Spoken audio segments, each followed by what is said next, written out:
केशवं कृष्ण दामोदरं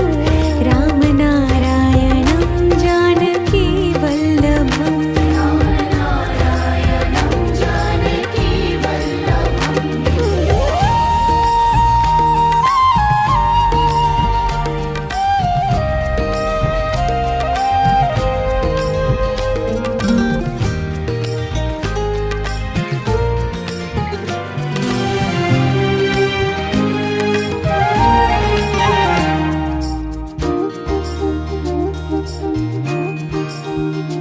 अच्युतं केशवं कृष्ण दामोदरं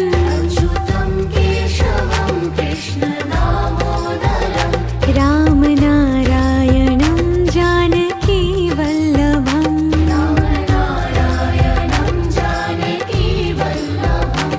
कौन कहते हैं भगवान खाते नहीं